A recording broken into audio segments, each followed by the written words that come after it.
Hey, everybody, welcome to Odd and Untold, the podcast where we talk about all things strange and spooky. And this week, we're shifting gears a little bit. So, no personal stories this week, but we're sort of revisiting an idea that John and I had on a few podcasts ago. I guess we were talking about Halloween movies, and we said we were going to talk about some Christmas and winter themed horror movies. So, that's what we're doing tonight. So, bro, thanks for joining me again, man. Well, thank you for having me again. Yeah, That anytime. was episode 20, I think, when we were talking about that. Yes. They all start blending together for me. So I knew Yeah, I couldn't tell if it was episode 24 or episode 20, but I yeah, was on 7, 20, and 24. yeah. So I think it So was, it was 20, yeah, the Halloween one. yes. So here we are. I'm going to talk about some Halloween movies this week. Um, so you're the cinephile in my life. You're the one who watches many more movies. I know that sounds bad, but you watch way more movies. Cinephile sounds dirty. No, I don't know. yeah, I don't want to be any file. Now, but you watch way more movies than I do, but we have a little bit of overlap here tonight. So um, I'm gonna let you talk about some of this stuff from your estate in the English countryside there. Um, Yes, I enjoy living out here in England. The weather's not so bad anymore because of climate change. there you go. Okay, well, this is I think in the last 10 years or so, there's been a big uptick in this type of film.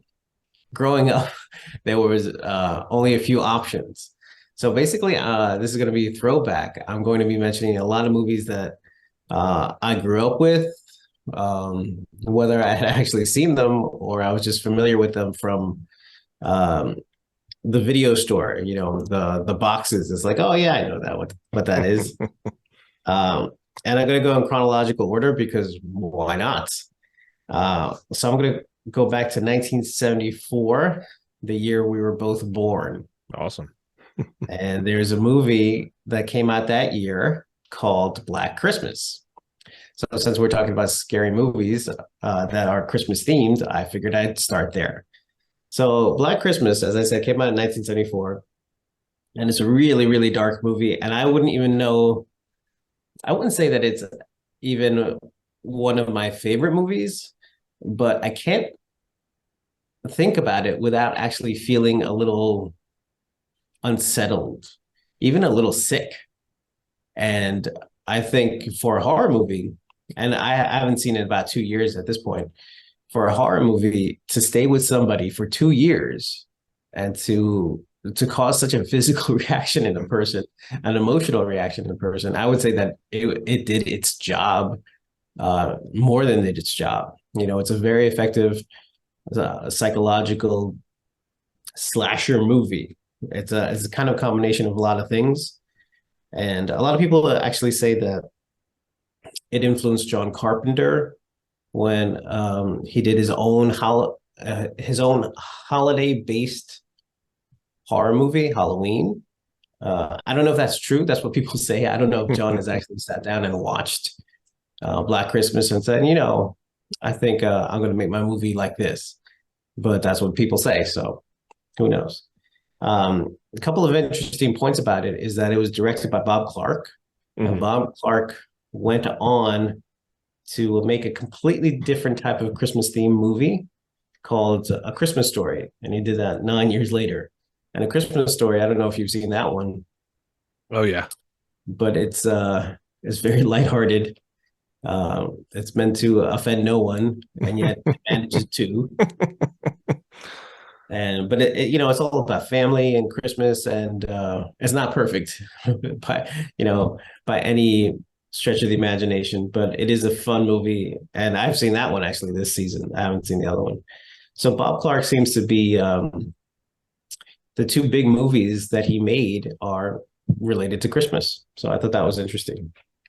Yeah, very. Yeah, Christmas Story, that's become like a cult classic now. And I know there's like, I don't know if it's like TNT or one of the cable channels will Yeah, like run it for like TBS or 24 hours or TNT, something. right? And yeah, the Red Ryder BB gun and tongue Mhm. stuck to the pole and like the leg lamp. I mean, there's so many things from that movie. The Chinese food restaurant scene, of course, is a little offensive, but Oh God. Not really meant to be, different Right. I different don't, it's time. not trying to offend anybody. Right, right. But yeah, it's one I of have those a movies little that, ornament leg lamp, by the oh, way. oh, do you? Yeah, it's amazing. I don't think anyone else in the family likes it, but I think it's fantastic. It's very small. Right, right. That's cool though. But yeah, that's weird that he did this kind of like slasher film and then this very sort of um, harmless, silly, family fun Yeah. Christmas movie that has become kind of a classic in its own right. Yeah, and it's not the only one that I was going to mention, but it definitely is it is unique. Mhm. But anyway, I didn't even talk about Black Christmas. Black Yeah, Christmas it's inspired by this urban legend of the babysitter and the man upstairs, where the babysitter keeps on getting phone calls right, and right. someone on the other end is like, "Have you checked the children?" And, she calls the police trace the call, which I don't think they could even do now, but I don't know where this urban legend came from, like the future, maybe. I don't know. And they said, we traced the call and it's coming from inside the house. And, that it's a great story. And I actually think it's done better in a different film called When a Stranger Calls, which was released in the 70s, I think. Oh, I did do my research on that one. I love that one. It has a sequel that was released straight to cable Hmm. when that was still a shameful thing, but it is a great sequel. And it has a remake, but I haven't seen that. But that whole idea that someone is in your house and then someone's in your house at Christmas time is very unsettling. And that's why I'm not going to watch Black Christmas again anytime soon. There's actually two remakes, and I saw one remake. One remake was made in 2006 by writer director Glenn Morgan, and you actually know him very well because we're a big X Files fan, and he Right. was one of two people with James Wong and Chris Carter. Well, Chris Carter was the leader, and then it was these two guys who put together the X Files, and very good writer and director. And the 2006 one I really like. I hear it's actually inferior to the 2019 one, which I haven't seen, full disclosure. So I think for Christmas, that's the one special thing I'll do. I'll watch a horror movie based on Christmas. Yeah, I heard a Uh, few mixed things about the 2019 one. Some yeah. people saying it was really good, and other, but I think that's just internet opinion these days. And people love things or they hate things, and Yeah, there's no really middle of the road type of thing. yeah, like I was meh. People either hate things or it's the greatest thing ever. So Yeah. And I I totally get that. I mean, you've known me for a long time, and when I'm enthusiastic about something, I'm very enthusiastic about something. And especially when we were teenagers, if I didn't like something, I was very effusive about not liking it. right. I'm more middle of the road these days. I think people responded poorly to the 2019 one, and I haven't, like I said, I haven't seen it, but it apparently has this feminist slant, and Okay. people on the internet really don't like that for some reason. I think it's I'm almost a like fatigue, feminist myself, so you it's fine. know. Yeah, and that's fine. I think, and I don't want to get all political, and I don't really want to Yeah, go I down mean, we this don't need road, to. but I think there's just a bit of fatigue about messaging in movies, and some people, like you want to just be entertained, and there's a time and a place for messaging. You're watching Schindler's List, of course. There's gonna be a message in there, but you're watching like a slasher movie. Uh, you know, Maybe don't be preachy. Not the time nor Yeah, the place. and like I said, I haven't seen it, so I don't know Yeah, what the I don't reaction know. is. But from what I've heard, that's what the backlash is. See, and So I never even I'll heard that. probably I just see kind of good, heard some maybe people we'll say, talk about it next year. yeah. All right, cool. Yeah, so very unsettling. It also stars, it's a Canadian movie and it stars a very young Margot Kidder. So that's one of the cool things about it because I'm a big the original Lois Lane fan. Um, and also a very young, I don't even know if you can say very young Olivia Hussey Hmm. because she was known in the 60s. She was Juliet in Romeo and Juliet, Zeffirelli's Right. production of that. And so Black Christmas actually came out afterward, but she's always been young, and she still actually looks pretty young now. She's in her 60s. Wow. So very unsettling movie. So if you want to be unsettled for Christmas, I would recommend Black Christmas, the original 1974. Cool. And maybe next year we'll talk about the remakes because we haven't seen them. So Right. We need to see them first. yes. Awesome. So next on the list. Next on the list is actually one of my personal favorites. I try to watch it every year, and it doesn't unsettle me, and that's one of the reasons that I can call it one of my favorites. It's Gremlins, 1984, directed by Joe Dante and written by guess who? Chris Columbus, who would later direct to. It's like these guys, they love Christmas and they want to make some sort of movie based on Christmas. Chris Columbus would later direct Home Alone 1 and 2. So it's kind of, he didn't write it though. John Hughes wrote those two movies. Yeah. Interesting connection right there. Yeah, definitely. So Gremlins is just a fantastic movie. I can't get enough of it. Who doesn't love little Gizmo? I don't know that you could see that little Gizmo there. And it's the epic battle between good versus evil at Christmas time. You know, Gizmo versus the evil gremlins, which came from him in the first place. So, I mean, what does that say? There's a lot of commentary there in and of itself. So that one is like a black comedy horror, but it doesn't unsettle me, like I said, the way that Black Christmas does. Even though it has this harrowing story about the loss of someone's father. Now, I don't want to say anything beyond that, but it is a harrowing story that even when I showed it to my daughter the first time, I paused it so she could go to the bathroom, and then I fast forwarded that scene. And then she saw it, the whole thing, and she's like, I never saw this scene before. You know, she saw it about 2 years after that, and she was shocked. And I said, yeah, it is it's unnerving, the story within the story. Yeah, it's a dark little moment in and otherwise, like you said, it's like a black comedy. It's funny. It's puppets basically. It's just these, cute puppets versus ugly puppets, and there's some gruesome scenes. The microwave scene, and Yeah. it can be scary for maybe like very little kids. The gremlins are kind of, they got the big teeth and the big ears, and they're kind of, Yeah. menacing looking. So for very young kids, it's going to be a little scary. But for, older kids and adults, it's more just a fun, silly Christmas movie, except for that scene that you just referenced. And I actually watched that earlier today because I had to remind myself of it. But even when I was younger, I was just like jarred by that scene because it doesn't quite fit the movie because it is really dark. It's just a really dark moment that you didn't really need it in the movie, but it's there, and it does bring the movie to a different level though, because there's this just darkness overhanging Christmas for this one character, Phoebe Cates' character. But yeah, I had to watch it again today. I hadn't seen it in years because I don't like that scene, but I watched it in preparation for this episode. Yeah, I think it's really powerful, very well written, very well performed by Phoebe Cates, very moving, and it adds a lot of depth to this movie. That it's not just like some silly comedy movie. I mean, it's a real thing about holidays affecting people sometimes in very negative ways. So very powerful.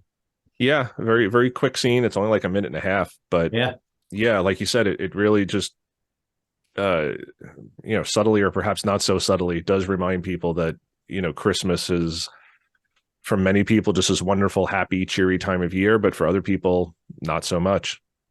Yeah, that's almost verbatim what she says. Yeah. But you didn't spoil the good part of what she says. Right. And that part, she has a lot of killer lines. Mm-hmm. So that's a great film. I'm gonna stay in 1984 actually, and now talk about another film called Silent Night, Deadly Night, which is this psychological slasher movie, and it's very low budget, not really my thing. But of course, I grew up going to video stores, and the poster just stands out. It's you basically see what looks like Santa going down a chimney holding an axe. I mean, it's this very powerful image. So it just stays with you and is again very unsettling.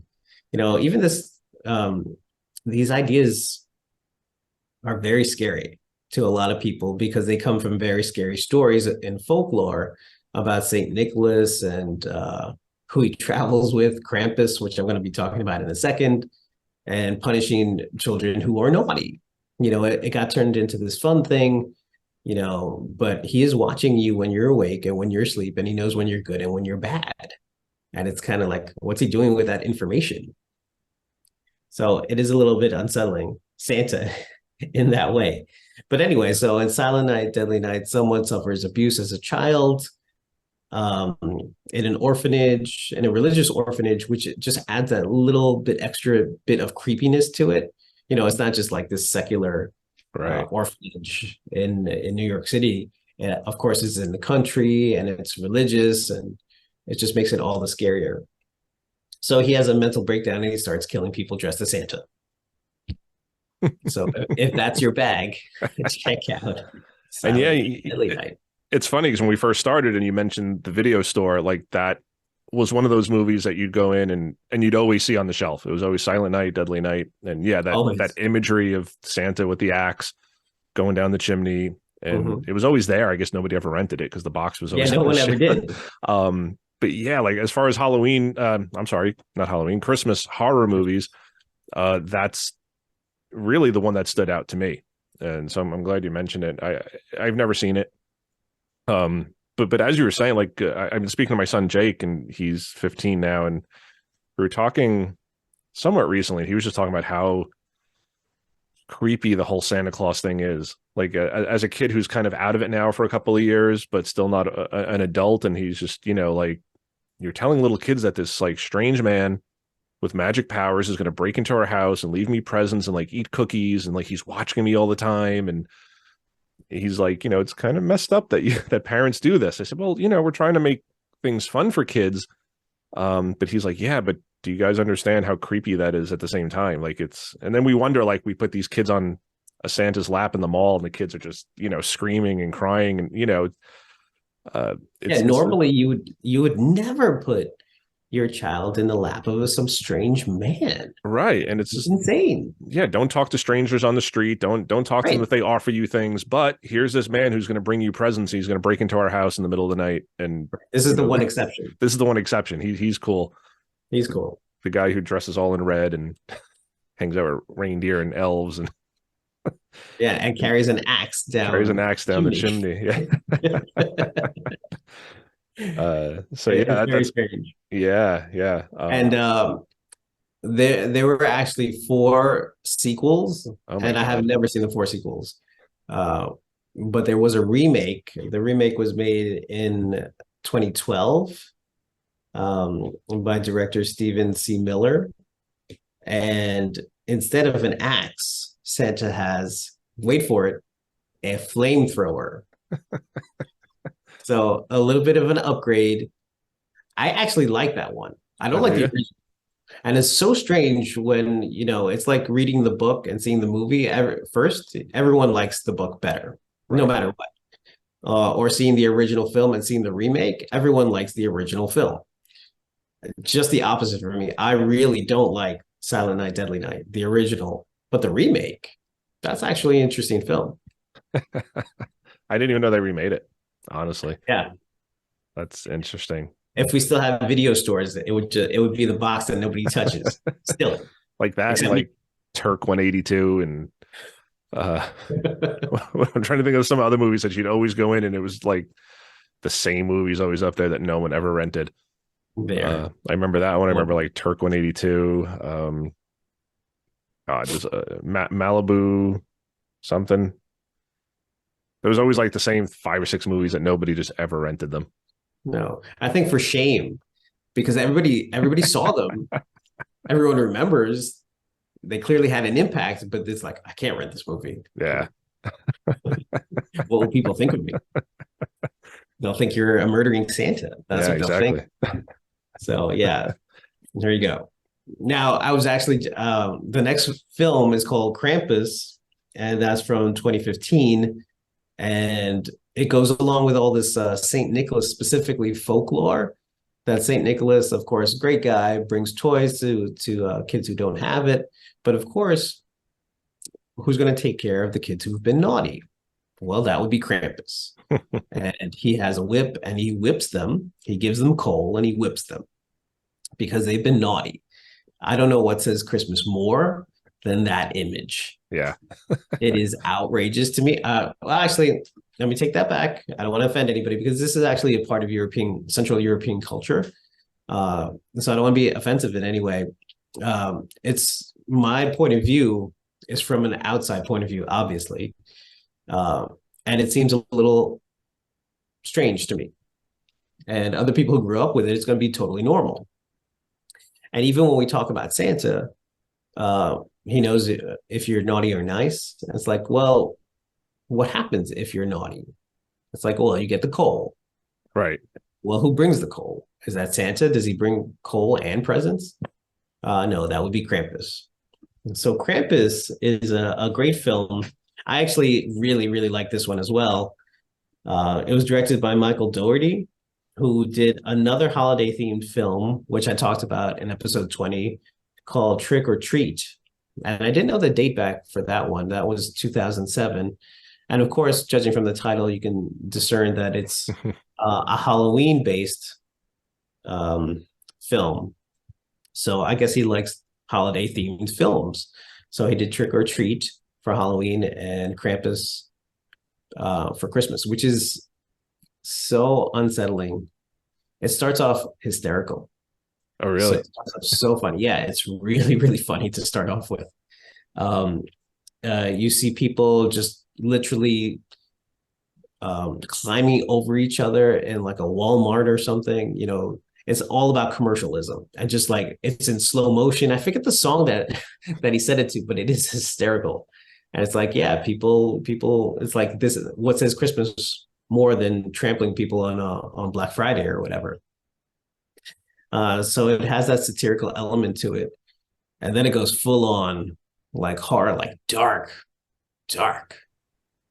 So that is a great, great film. So of those four, Gremlins, Krampus, really good. Black Christmas, very well made. Silent Night, Deadly Night, not so much. But if you like low budget 80s horror movies, that's the thing. If you like a little bit over the top, it's almost the new Silent Night is almost like a video game because you have Santa, he's got an axe, he got all these different weapons, and he has a flamethrower, and he just goes throughout this town, killing people. So that sounds like a video game. I don't play video games, but that sounds like a video game to me. Basically, yeah. Character with lots of ridiculous weapons and just slaughtering NPCs, basically. Right, for Just mindless whatever reason. characters. Yeah. Yeah. Cool. He Yeah. actually has a reason, actually, in the second one. In the first one, he's just psychologically disturbed. Mm. But in the second one, he actually has a reason. Character death. That's what you want in a horror movie. They killed his dog. Yeah, don't mess with a man's dog. Yeah. I'm thinking I might be Santa. John Wick stuff there for you. Fantastic. Oh, great stuff. Stupid as hell, but great. That's not why you're watching it. That's not why you're watching it. No, not at all. And yeah, like you're saying about like sort of the cultural differences here. Like we didn't grow up with. I mean, Krampus is a relatively new thing, and yeah, like we were taught. Yeah, if you're good, Santa will bring you presents, and if you're bad, you either get the lump of coal or you get nothing, or whatever your parents kind of told you. But there was no big creature with horns who was going to come and whip you, and it was just Santa was. You're not going to get as many presents, or you're going to get coal in your stocking, or okay, fine, but no demonic creature that's going to come and punish you. The creature, the depictions of the creature, from the 1800s, from pictures that I've seen, are just horrifying. The images really stay with you, and in the film, you never really see him.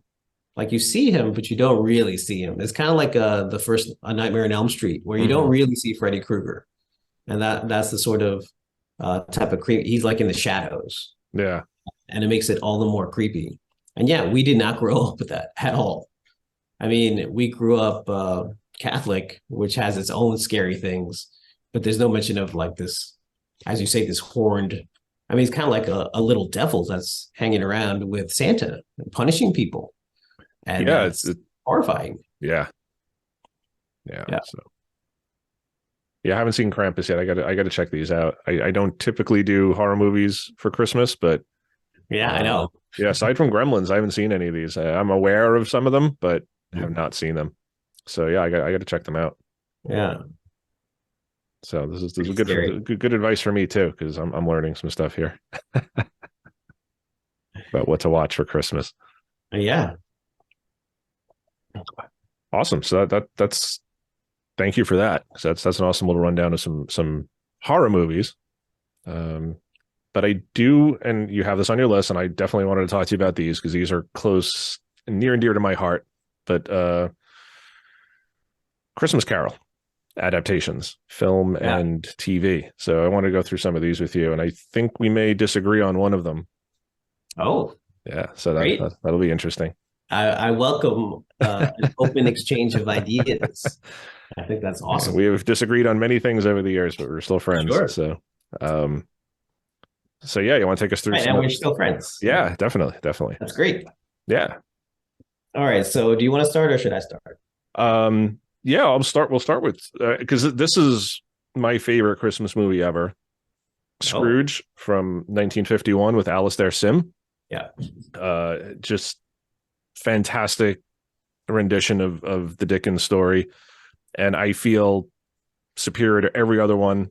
I feel like it'll never be outdone. My dad got me into this one. My dad has this tradition where every year on Christmas Eve night he watches Scrooge with Alastair Sim, and on Christmas night he watches the George C. Scott version. Oh, nice. So yeah, and I like that version too, but the Alastair Sim version, uh, for me, I just think he portrays Scrooge uh in the best way. Like his redemption arc and just the change in his character from this bitter miser to this like he's still an old man, but he's got this like schoolboy enthusiasm and just the Yeah. change. I mean, the acting that he puts forth in this film is just it moves me every year. Like no matter how many times I see it, it's just astonishing to me. Yeah, I wonder, we grew up at a time when they were showing lots of old movies on Channel 9. This is when we still had channels, Channel 9 and Channel 11 Mm-hmm. and Channel 5. And I think I forget which station played it every year. Um, and that's how I got introduced to it because my parents had never seen it, you know. But it was always on, so I checked it out, and it is really moving. It actually adds elements that are not present in the Dickens story, and I'm totally fine with that because they really speak to the spirit of exactly what you're talking about of that redemption arc, and it's all the more moving at the end when he's just like this giddy schoolboy. It's a fantastic version, just a wonderful version. Yeah, and just the the the disparity between Christmas Eve Scrooge versus Christmas morning Scrooge. Like he just uh, it's almost like a different actor. It's that Yeah. jarring almost just to see how he changes and I just love that version. I think the entire cast does a great job. I love the music. The score is great. Um, it's from 1951. It's black and white. I mean, there's a colorized version, but I recommend black and white always. Watch it the original way. The But original one. I think it's just a great version, and it's my favorite. It's And I do the same thing my dad does now. So every year I watch it on Christmas Eve, and then I do George C. Scott on Christmas Day. Yeah. I also I really like the Jacob Marley in that one. I Yes. mean, the cast is just spot on. Everyone does a great job, and led by Alistair Sim. You have to do a good job when that guy's on screen. or you're just going to be completely left behind. Yeah. There's an interesting connection between that one and the George C. Scott that you're mentioning. The director of the George C. Scott one, I forget his name right now, Clive Donner, no relation to Richard Donner, who will come up later, actually. He was the editor on that 1951 version, Oh, and wow. he directed the George C. Scott. Yeah. Wow. So there's lots of connections with these Christmas movies. I think Christmas speaks to a lot of people in a lot of different ways. And, you want to do a Christmas movie? Yes, absolutely. People say yes to it. Yeah. And again, lots of paranormal stuff in this because it's all about ghosts of Jacob Marley, ghosts of Christmas, past, present, future. So it definitely has that supernatural element to it. But just I'm a sucker for a good redemption arc. So Yeah. love these movies. It's so strange. Obviously the movies we started talking about were just like straight horror movies, slasher movies. Then we get into a little folklore with Krampus. And then all of these other movies, from a Victorian era, all feature spirits. The Victorians actually were really interested in the spiritual world. So it sort of makes sense. But yeah, and they're not by no stretch of the imagination horror movies, but they have very frightening elements. I mean, the ghosts of Christmas Yet to Come, depending on the version, can be very scary. And just this whole idea of, being old and alone and not having any friends and choosing to shut out your family for whatever reason. I mean, that's a different type of horror. Oh, definitely. Definitely. But yeah, the Jacob Marley ghosts are usually pretty good and Yeah. scary. And yeah, Yeah. Ghost of Christmas Yet to future come. yet to Yeah. come. Yeah, a few of those versions are just the way they're shot, so simple, but just like oof, you can feel that chill in your bones just watching the scene. Yeah, those two So ghosts for yeah, sure. yeah. Yeah. So then next on your list you have Scrooge again. This is from 1970 with Albert Finney and Sir Alec Guinness, Obi-Wan Kenobi himself. Obi-Wan Kenobi himself. Yeah. And I'm not really familiar with this one, so I'm going to let you take the lead on this one because I've maybe seen this one once many years ago, and I didn't care for it, but maybe it was youth more than because I know a lot of people do like this version, so I may have to revisit it, but I just never really quite got into it. Yeah, it was very popular at the time, 1970, which is a long time ago now. It's older than us. And it's a musical, which is kind of strange for a Christmas Carol, but it is a musical. It actually won the Oscar for Best Song. Thank you very much, which is actually a pretty good tune. Um, and Albert Finney just has this quality. He's just the most crotchety Scrooge you could see, even more than Alistair. Alistair has a dignity when he's even at the beginning of the film, even when he's all angry, he's very dignified about it. Yeah, And he's Albert proper Finney British is gentleman. not. Right. He's exactly a very proper English gentleman. And Albert Finney's just kind of like hunched over and angry. And he has this fantastic song called I Hate People. Have to listen to So that one. yeah, it has that comedic element to it. And again, not in the original Dickens story, but very true to the spirit of the story because that's who Scrooge is. I mean, he really does hate people, so let's write a song about it. And it's very funny. Um, Alec Guinness is a Force ghost, of course, in Star Wars and in this movie because that's what he is. He's a Force ghost. Um, there's a very scary scene in it. And again, I didn't show my daughter this scene. I always pause it. She goes to the bathroom. I fast forward it. And it's after the ghosts of Christmas Yet to Come throws Scrooge. Sorry for the spoiler if you haven't seen it. Throws Scrooge into his grave, and he ends up in hell. And it's very dark, just caves, very scary. And Jacob runs up to him, and he says that Satan is coming. So I don't know what says Christmas more than ending up alone and in hell. um, and Satan's knocking on your door. It is terrifying. It's just terrifying. Yeah, that's a little much for a Christmas Carol. Yeah, a little. Because the implication of that scene usually, and again, yeah, spoiler alert if you haven't been up to date for the past 100 and however many years since the book was written. Um, but Scrooge has shown his own grave, and that's supposed to be like scary enough for him, like because at first he doesn't even realize it's his grave. What are you showing me, Spectre? And then You it's get the finger. right, the long bony finger. Yeah. Um, yeah, I you have don't that really. costume, by the way. I don't know. Why do I have that costume? Because I do. That's who I am. We'll explore that in another episode. But yeah, so actually showing, and I didn't know that they actually have a scene like that where Scrooge is in hell and meeting Marley there in hell, and Satan's Yeah, coming. I think on Channel 9 they cut it out. So growing up, I never saw that scene. Oh wow, Or maybe they did cut it out and they showed it. I don't know. We would have to find somebody our own age or a little bit older. But I don't remember it. I might have repressed it if they didn't cut it out. But I definitely saw it when I got the Blu-ray version. It's like, oh my God. it sounds like something they might cut out because again, Channel 9, Channel 5, Channel 11, those are all our local affiliate stations here in New York City. So a lot of those old movies get chopped up anyway, just because Yeah. they're syndicated and whatever. So I wouldn't be surprised if they did cut that scene out.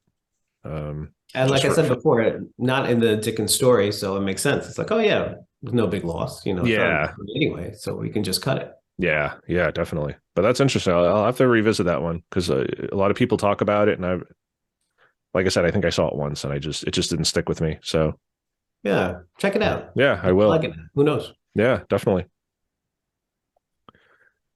Then another movie.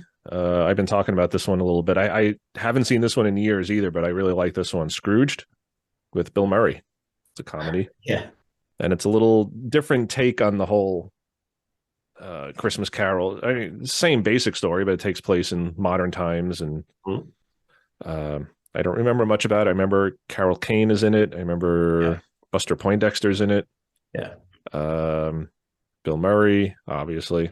I forget who else, but I mean, anything Bill Murray's in is usually gold. So, yeah.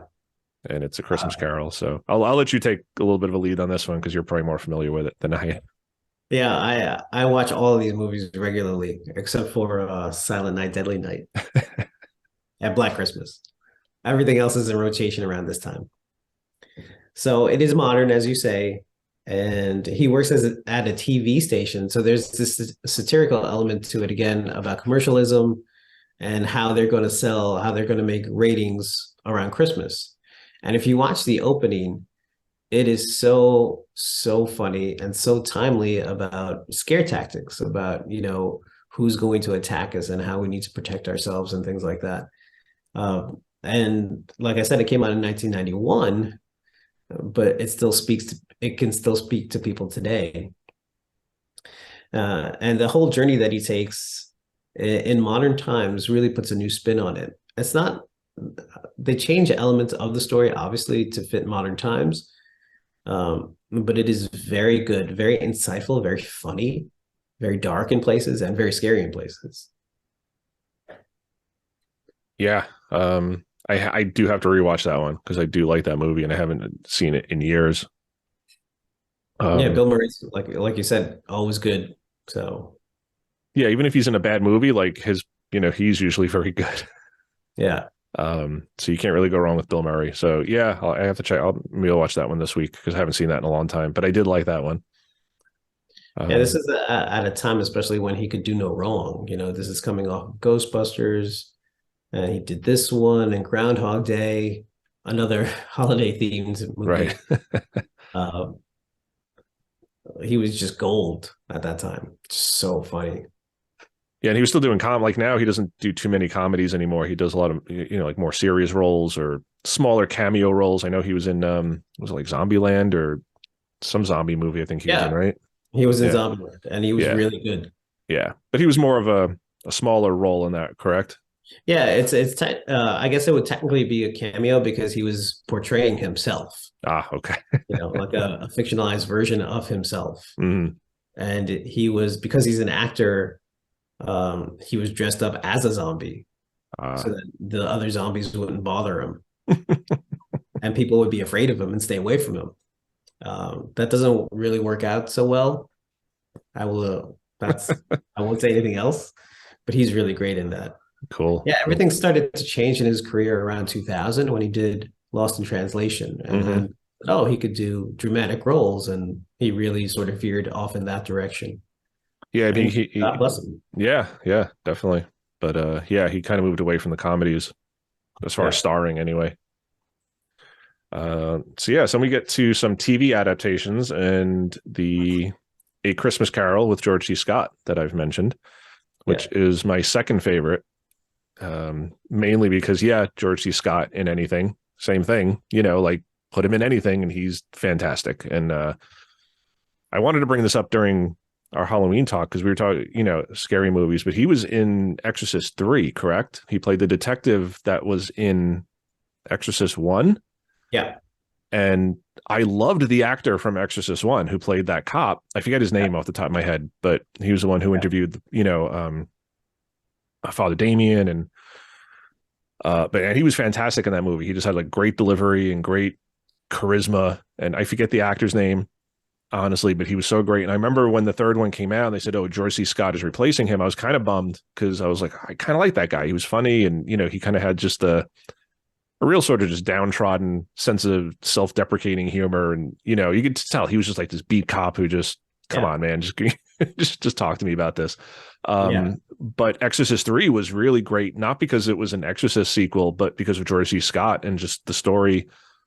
They should have just called it something else. It was more of a spin-off than a sequel. So, but he was great in that. And then to get back to this, I mean, for this version of A Christmas Carol, again, fantastic.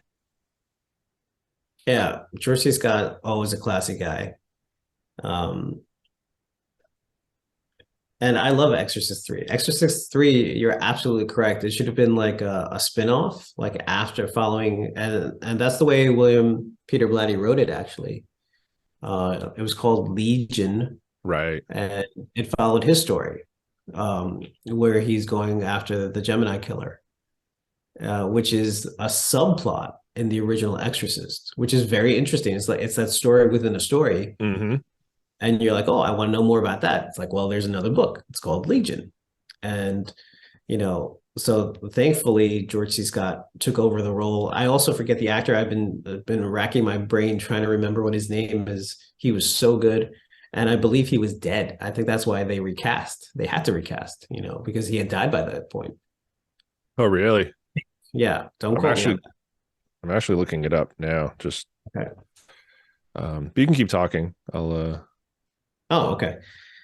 Um, so George C. Scott is a great actor, but I have to say that his um his English accent is not the best. Sorry, George C. Scott. No offense. Rest in peace. But you don't even care because he's so good. It's always I think a dodgy proposition when you hire an American to do an English accent because they really know their accents. Sometimes you get English actors doing American and they do like a very general American. It's like you can't tell where they're from, but it's America. right. Some sort of like um, mid middle USA, Middletown, USA, wherever. That's what they sound like.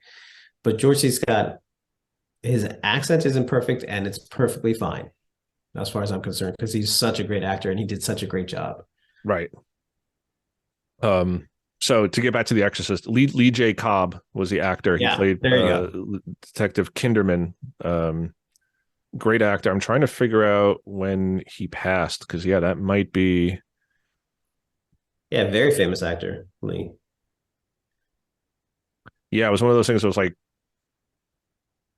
tip of my tongue and I just couldn't remember it. And yeah, he died 1976. So yeah, Yeah, that's why they recast him. And again, yeah, at whatever age we were when Exorcist 3 came out, we didn't know there's no internet. No, Just punk I mean kids, everyone's so 17 years busy. old, whatever old we were.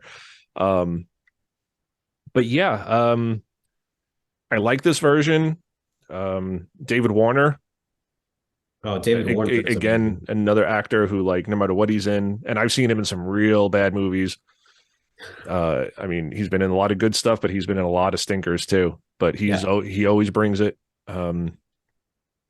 And he plays a really good Bob Cratchit. And Yeah, he can do so many different things. Like in Titanic, for instance. I know uh, probably many people have seen that little movie called Titanic. He has a small role, and he's like really sort of evil and nefarious. And then you see him as Bob Cratchit, and he's like such a nice man who loves his son and his family. He's a great actor. He was also the photographer in the original Omen. yes, He also plays a Klingon in Star Trek Six. I mean, this guy could do no wrong. What a great actor. yeah, So, he was the Cardassian who tortured Picard. oh my God, that I episode. forget his Gull something, but there are four I lights. want to say Gul Dukat, but I don't know if that's right. No, Gul Dukat was Deep Space Nine. He was the one Yeah, who a kind of had different that. Kardashian. Yeah, I forget his name, but yeah, such again great like two-part episode where he just tortures Picard, and it's David Warner, and he was in Star Trek. Yeah, he was in Six. Star Trek Six. He was also in Star Trek Five, Yeah, which many people don't know because many people don't watch Star Trek Five. right. For good reasons. And it's A variety of reasons. and Jake and I watched it just recently, and it's really it's not as bad as it Yeah. gets credit for. Like it's completely watchable. It's silly in places, but it's really not as bad as people remember. But yeah, he's in that movie too. He's I think he plays like the Earth ambassador on that planet Nimbus or whatever. But Right. He's always playing a different type of actor, yeah, he's different just character. yeah, just very versatile. He can, like you said, he can play like the most ruthless tyrant or dictator or torturer or the most meek family man employee who just loves his family and just sacrifices himself for his family. Yeah, Um, he's so good in that role. So uh, good.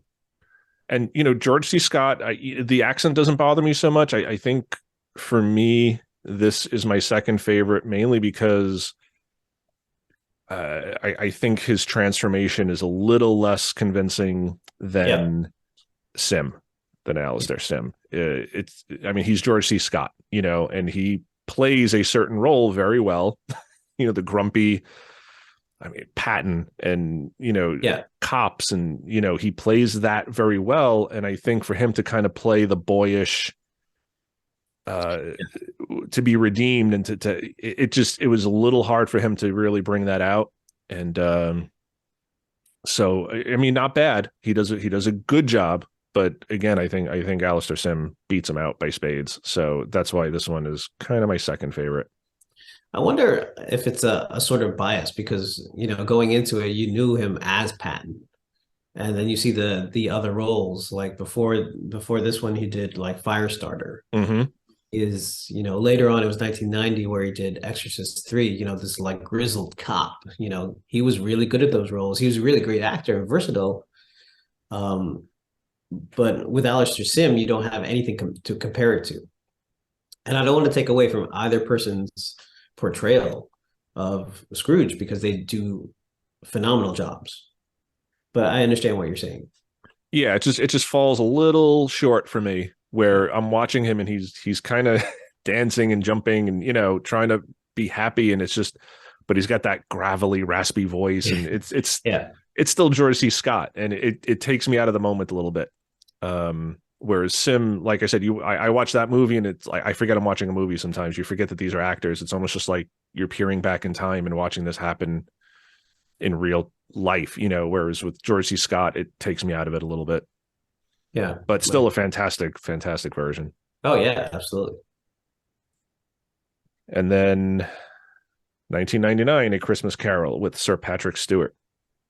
Yep. Speaking of Star Trek. Speaking of Star Trek and torturing Picard, and this one I personally don't like, and this is where I think we may disagree. I don't know. And I love Patrick Stewart.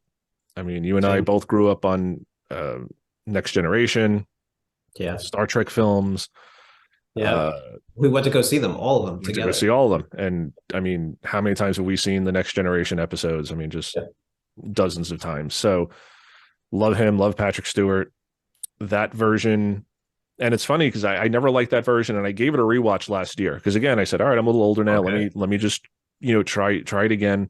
Yeah. And I think he has the same issue that George C. Scott had, just even more so. I think he plays pre-Christmas Scrooge very well, Yeah. but I think after the redemption, he's still just Patrick Stewart, and uh again, he's a fantastic actor, but I think it's hard for him to switch into that more boyish, innocent character. And we've never really seen him do that. In Next Generation, he was the captain, and even when he was vulnerable, even when, he rescued from the Borg and he's, visiting his family and he's breaking down, like he still had that dignity. Yeah. When his Uh, family died and he's crying, right. it's heartbreaking. Yeah. So he's a fantastic actor. I just, and I don't know if it's the direction, I don't know if it's, just the production itself or if it's more him, but I just don't love that version. And maybe you can speak to it more. I've only seen it a few times, but if you want to tell everybody a little bit more, because I can't even tell you who else is in it. Honestly, I know it's him, and that's it. There's actually someone else very famous who plays his nephew, and I can't remember his name right now. Um, but I know exactly what you mean. It was made for TV, I believe TNT at the time, and the production values kind of show. There's a little bit of artistry that is missing, particularly I find in the cinematography and in the art direction. And I don't know if that makes me sound snobbish, but I like to look at like a painting when I'm looking at a film. And obviously they're very different mediums, but I want it to be beautiful looking as well acted and well written. That's what makes a good film for me. And I think it is missing certain things. It was greenlit because prior to it, Patrick Stewart was doing a one-man version of Christmas Carol where he played all the parts. Oh wow. Yeah, and people were really, really impressed, and they said, we have to get this guy to do it. Um, so I think they put it together, and it was a little hasty in the way that they assembled it, and it was using sort of cheesy looking special effects as well, which make it look extra dodgy. But I think the performance is good. And yeah, I mean, it's a thing. It's hard to see Patrick Stewart be boyish. He can be funny and he could be very good natured. You're a big fan of The Simpsons, as Oh I'm yeah. sure you mentioned. And when he's on The Simpsons, he was hysterical, just so funny in his delivery of his lines. And I remember one time I was going to get tickets in Central Park to see him in Central Park play Prospero in The Tempest, and he walks right past me. Wow. And it's like, oh my God, it's Patrick Stewart. And he was wearing sneakers and a blazer, and he just looked very relaxed. He didn't look intimidating at all, but still very sort of that English dignified persona, because that's who he is. Um, so to see him sort of boyish, I don't think that we could, even if we wanted to, because of everything that we had seen prior to. I mean, Captain Jean-Luc Picard, you know, very emotional and strong and brilliant, but boyish. I don't know. Yeah, it's a little jarring. And again, maybe just because, we know him as Jean-Luc Picard, as Professor X, as, Yeah, uh, and he's good at playing a certain range, and he's got a good range, but some people can have a big range, but they still can't go that far, yeah, and it's still a great range, and he's like that. Um, and yeah, that's another thing that I had forgotten to mention, but you had said like just the production values overall, and the George C. Scott one was also made for TV, which I had forgotten, and if you watch it, it's yeah. easy to not know, to be like, was this released in theaters? Was this made for TV? Yeah. Like, it's very, very good production values. Whereas, yeah, the Patrick Stewart one, a little cheaper, a little, and that makes sense to me that you're saying that maybe it was kind of rushed out and just to kind of capitalize on his one man show. Yeah. Because it does feel a little cheapish, a little kind of like cut and paste. Like every version I've seen, and we'll get into some more fun versions here after this, but they all kind of put their own little spin on it, and the scenes are a little different, and the dialogue could be a little different. And the Patrick Stewart one just kind of felt like they just lifted a script from somewhere else and was like, "Here, guys, just read the lines. You know, it's Christmas Carol. Let's just do it." And there was no sort of nuance to it to say, well, we're dealing with a different Scrooge, we're dealing with a different Cratchit, we're dealing with a different nephew, you know, let's do this a little differently. It just kind of felt very formulaic to me, which is sad because I love Patrick Stewart. Yeah. I agree.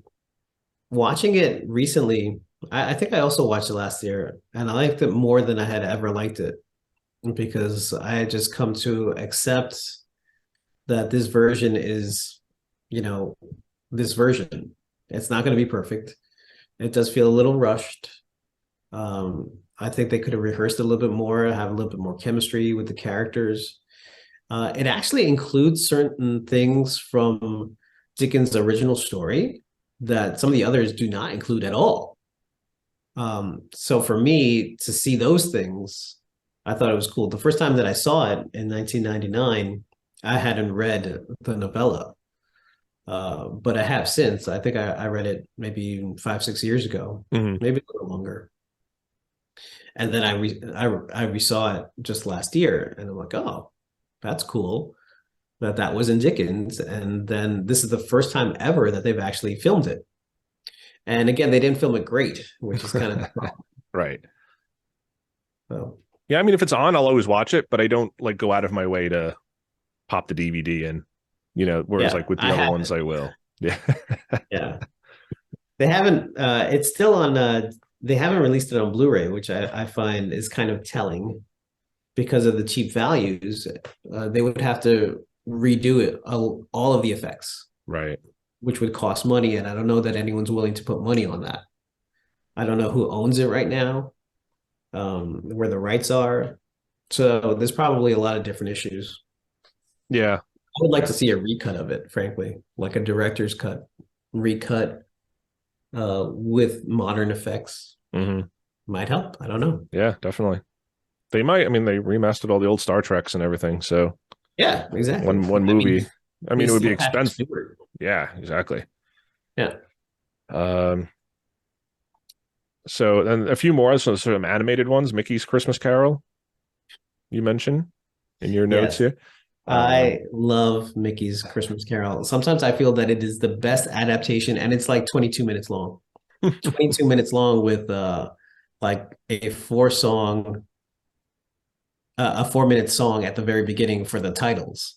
And I think it is just beautiful and perfect and funny and charming, and actually a little scary too because of the ghost of Christmas yet to come. It's played by Pete, and he's smoking a cigar at the end, oh and yeah, it's just like, ugh. It's everything else is like lovely and charming except for him. When you see him, it's like, oh my God. Um, but it captures the spirit so well in 22 minutes. wow. I love that version. I have to And watch it again. I haven't seen it since I was a kid. yeah, it's Alan Young and as Scrooge, God rest his soul, and Wayne Allwine, who played Mickey Mouse longer than anybody else. And in my Oh wow. opinion, he was the best. He was so good. And his wife actually played Minnie Mouse. Oh, interesting. Yeah, so it was a family endeavor. And he has since been replaced by two different actors. And obviously, I like Mickey Mouse.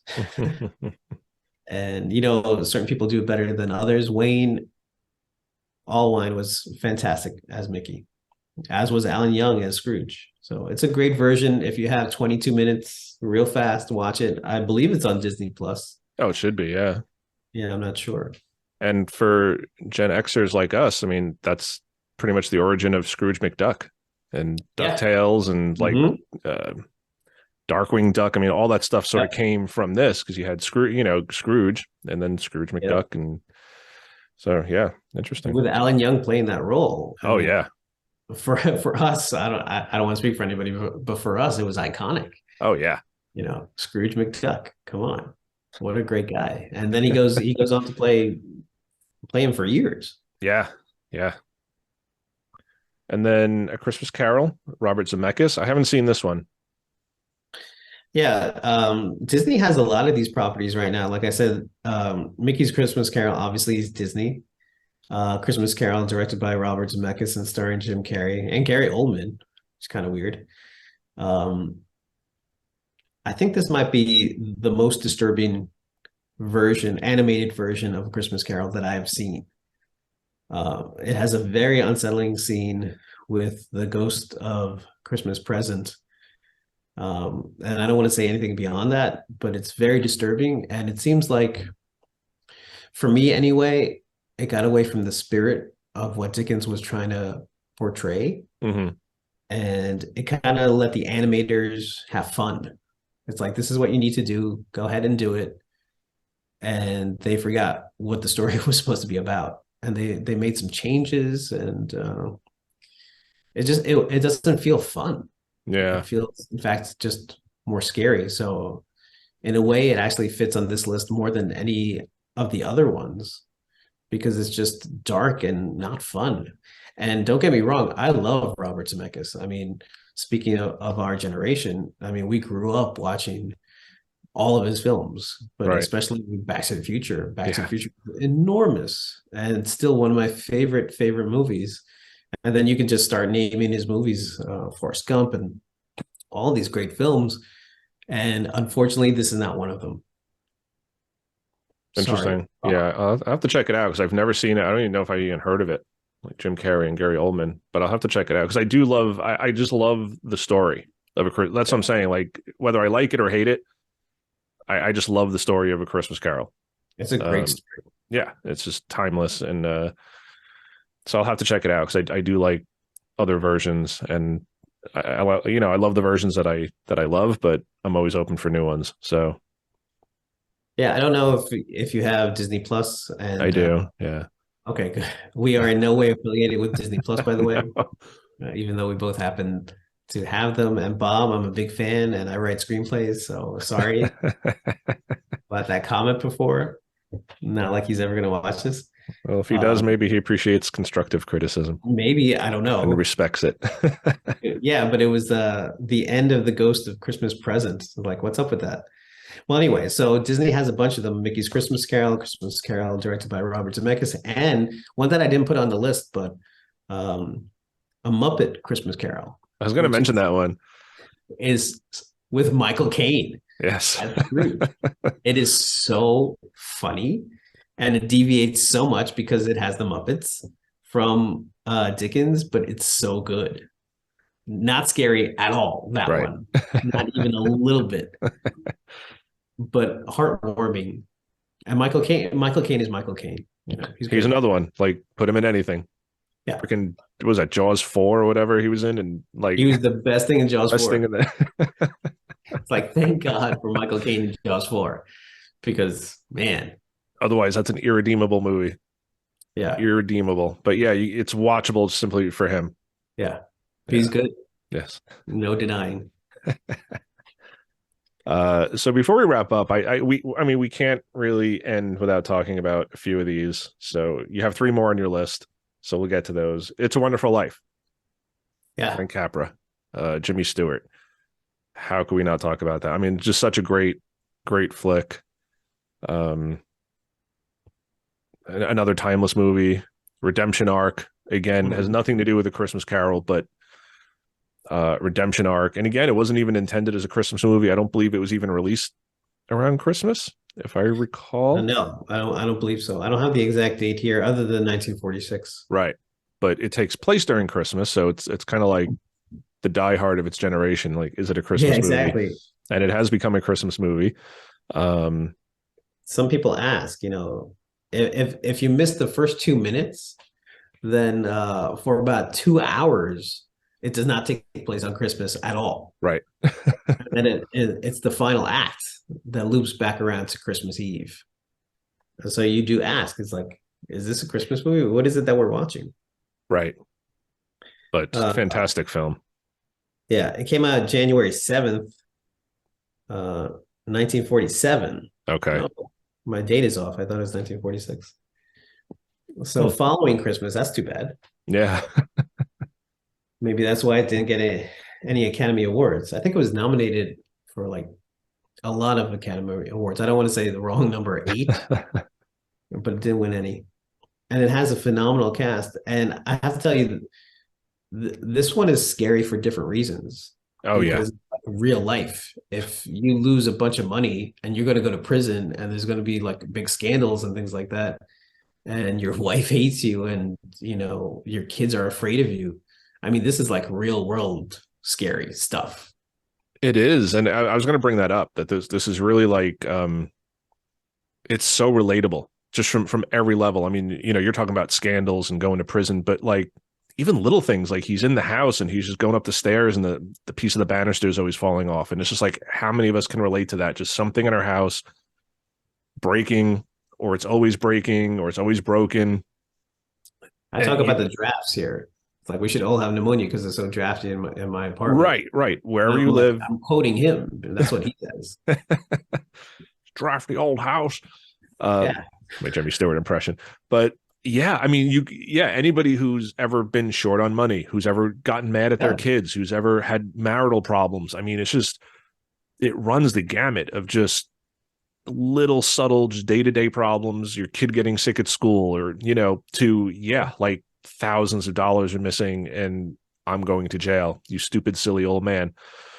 Uh, Yeah, relatives that you can't depend upon, yeah, not yeah. realizing your dreams, like all sorts. People say Frank Capra, and they have this Capra-esque.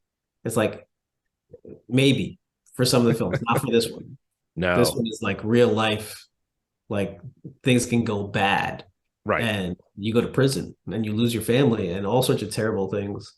George loses his dad at the beginning of the movie. Sorry, right. spoiler alert. I mean, this is like real world stuff.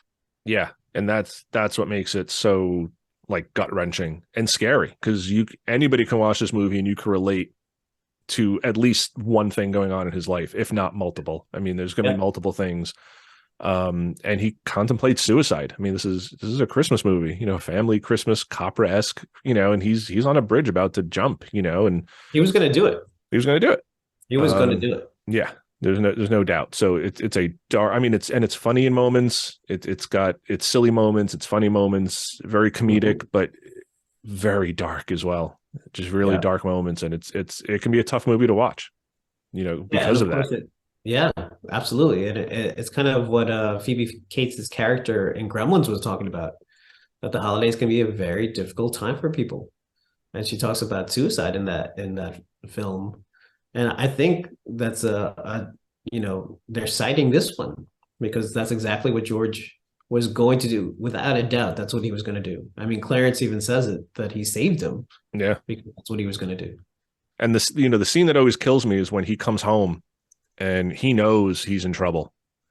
And he Yeah. comes home and his daughter is just playing "Hark the Herald Angels Sing" on the piano, just over and over. And his wife is just all excited for Christmas and she's cooking dinner, and he's not present. Um, He knows his life is over, and he snaps, and and it again, he calls the teacher calls and he's yelling at the teacher on the phone, and stop playing that stupid song on the piano, and I mean, that just kills me, because how, we've all been there. We've all been there where you just kind of walk into your home and everyone's happy, and no one knows like what's going on with you, yeah. and just the demons that you're fighting. And Yeah. just a really powerful scene. And again, it's like people just see it, oh, it's this funny Christmas movie, we got to watch it every No, year. And I can't watch that movie without it hitting me like hard, hard, hard. Yeah. hard. Yeah. Really hard. Yeah. There's many years when I watched it and I would openly start crying Oh in yeah. several parts. Yeah. Yeah. Thankfully, no time recently, but plenty of times in my 20s and 30s when it happened. Yeah. Yeah. I don't know if I'll be watching it this year. Oh boy. Maybe avoid that one. I'm going to avoid it this year. I think I avoided it last year. I'm going to avoid it this year. Yeah, good idea. Uh, Um, actually, uh, we were just having a conversation over the weekend, and did you see Home Alone 2? Did you get a chance to watch it? yep, Jake and I watched both of them this weekend.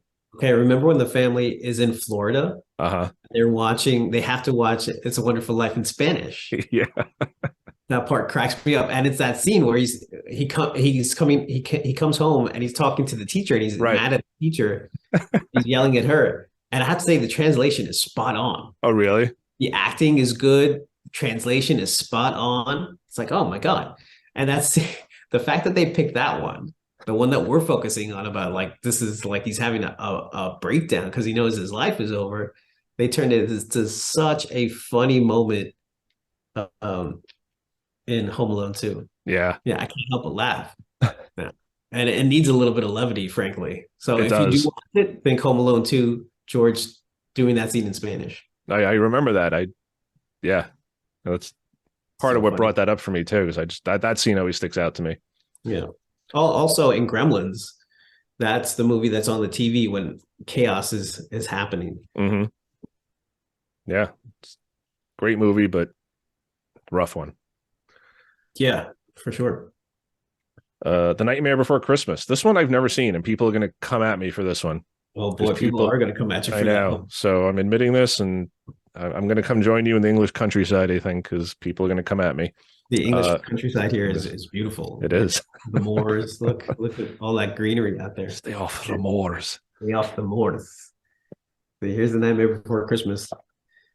It's a great film. Everyone thinks that it's a Tim Burton film. It's actually not. He didn't direct it. He didn't write it.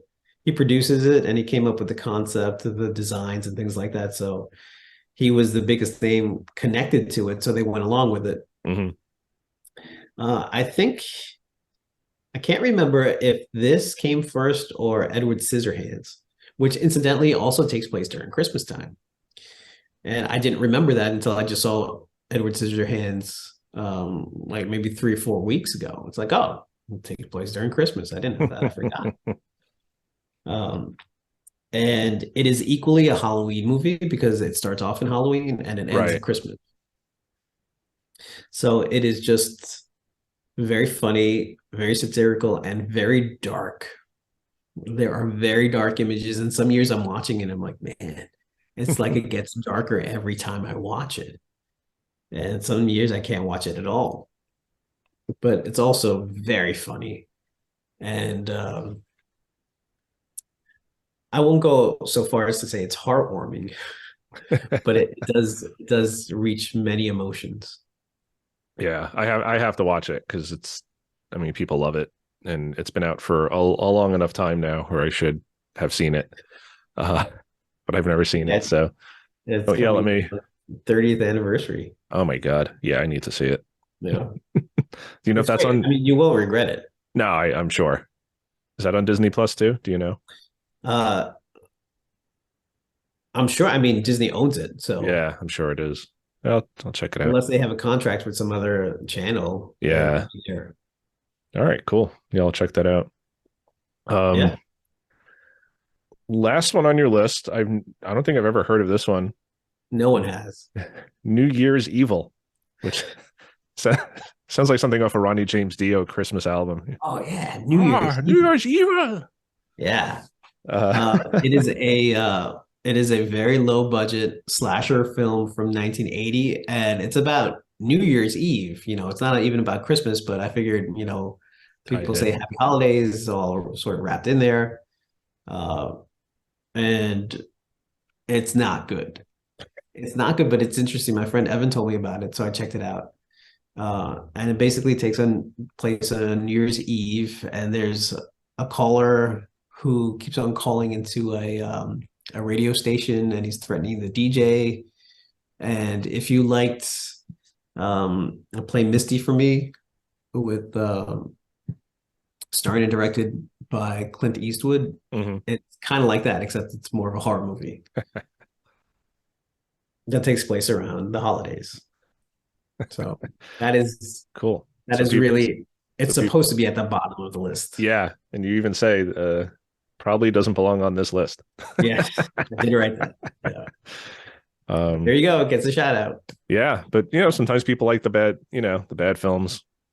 Yeah. You laugh I at mean, them. that's why I mentioned it. So Yeah, yeah, cool. Anything else that we haven't mentioned that comes to mind? I know you watch Empire Strikes Back every Christmas because of yeah. the snow. Yeah. I can't wait. It's going to be one of these nights. I'm not sure which night, but definitely one of these nights I'm going to be watching it. I'm really looking forward to it. Yeah, and I guess maybe the blue and the red lightsaber is kind of Christmassy. Yeah, absolutely. You know, uh, I don't know why they don't. Oh my God. If Disney's watching this, string of lights, lightsabers, yeah, the red, blue, purple, yellow. Yeah, got to get Ray in there. And who wouldn't love that? I I'm would get that. surprised. Yeah, it's a $1 billion idea right there you just gave them, Yeah, Disney, come and on. you won't get 2 cents from it. They don't even pay their own people that they stole Star Wars stories from. They're not Some gonna. bot is listening to this podcast and Yep. we'll tell Disney. Well, my bad, Mickey Mouse. Oh, Wayne, all wine. God rest his soul. Yeah. Good lad. All right. Well, this is really awesome. So some cool stuff on here, some cool discussions. That's been All fun. paranormal, horror, Christmas stuff. So people now have a list to go off of if they want to watch. And they know our recommendations for a Christmas Carol and to go into It's a Wonderful Life with some trepidation. And one of my favorite lines before we go, and Batman the Animated Series. I don't know if you know where I'm Oh, going with this. But there was a scene in Batman the Animated Series where Robin is asking Bruce Wayne if he'd ever seen It's a Wonderful Life. And he says, no, I can never get past the title. And Kevin Conroy, God rest his soul, rest in God peace. rest his soul. Yeah. Fantastic. I mean, he's Batman. He's just Yeah. the epitome of Batman, but he just delivers the line so well. And it's like a Christmas episode of Batman Yeah. the Animated Series. And just, you've never seen that movie? And he's like, no, I can never get past the title. With his delivery. With his delivery and just such a dark line for like a kid's cartoon Yeah. from like the 80s. Like this isn't like modern day edgy kids cartoons. This was like, Yeah. No. on Fox or Channel 5, on 3 o'clock in the afternoon after school. Yeah. But just such a really deep line for a cartoon. Yeah. And yeah, Kevin Conroy just nailed it as he always did. So Yeah, he definitely did. Just passed away just recently. yeah, Great very actor. sad. Great Yeah. actor. Yeah. All right. Well, thank you for wait. joining. Oh, Sorry. no, go Just ahead. one last thing. Sure. I have to give, and I totally forgot this. I have to give Lionel Barrymore a shout out for his role as Mr. Potter in It's a Wonderful Life. For me, that was like the original Emperor, especially like he's in his wheelchair the Oh entire yeah. time. Just the epitome of evil. That guy. I mean, the only other thing that he didn't do was like shoot force lightning out of his hands at George Bailey. I mean, that was going to be the next thing. Oh yeah. Yeah. So evil, so good. And evil doesn't have to have any sort of backstory. Evil is its own story. Yeah, It's he's just enough. a greedy old banker. You don't. What are you but a frustrated, angry young man? So great. Yeah. Sneering. Yeah, no, I mean the whole cast is fantastic, but he did. Yeah, that's like total cartoonish villain, but realistic too, just Yeah. old miser. So Very good. yeah. And again, you have that sort of uh similar theme, the redemption arc, the old miser. I mean, it's not a Christmas Carol, but it's very Right. similar themes. So Yeah, it has those thematic elements, yeah. which is cool. Yeah, very cool. And spirits, of course. Yes. Or an angel. Yeah. Yeah. All right, brother. Well, thank you so much. This was awesome.